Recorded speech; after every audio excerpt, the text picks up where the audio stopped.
What's up mga pamangkin? Kumusta kayong lahat? Isang mapagpalang araw sa ating lahat. Panibagong araw, panibagong pag-asa. Kumusta kayong lahat? Lalong-lalo na sa mga kabayan natin dito sa Middle East. Ganun talaga. Anong mabalita sa inyo?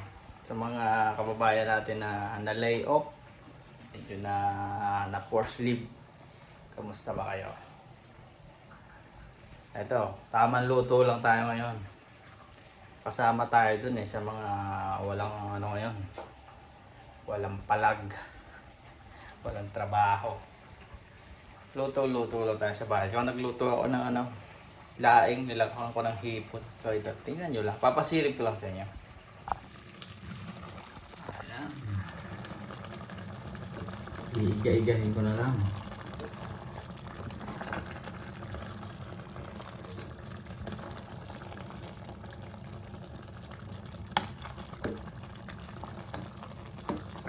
Ito yung laing na dry na, yung dahon ng gabi.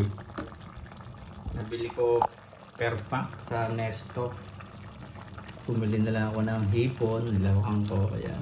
Medyo iigahin na lang siguro yan. Pwede na. Lagyan ko lang ng 2 pirasong sili para may kagat ng konti.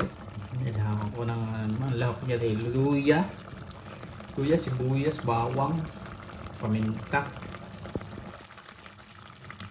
tsaka pampalasa, asin, magic sarap. Ayan, goods na yan. Ayan.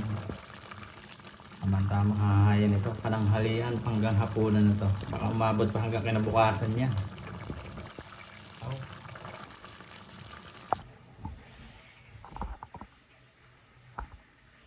So, kumusta mga pamangkin? Lalong-lalo na dito sa mga taga Middle East.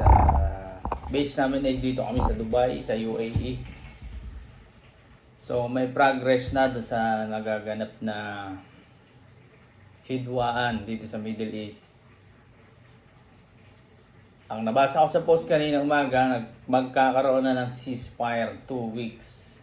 So, dalangin natin, sana magtuloy-tuloy na yung ceasefire na 2 weeks. Sana maging dire-diretso ng tapusin na nila yung war, kung ano man ang hindi nila pagkakaintindihan at hindi pinagkakasunduan, sana matapos na. Kasi marami na talagang apektado. Lalong-lalo na yung mga OFW dito sa Middle East, marami nang nawalan ng trabaho. So paggising ko nga kaninang umaga, so yun ang aking nabasa sa social media. Sana totoo na para naman magbalik normal ng lahat. Buong mundo na apektado. So, mga pamangkin, dasal-dasal lang tayo. Sana, matigil na to at magbalik normal lang ang lahat. No to war, stop the war. Yun lang. So, ito na mga pamangkin ang ating ulam serye for today.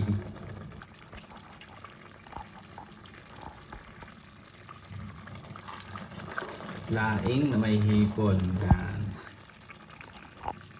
Oh. Panalo na ito. Pwede na to.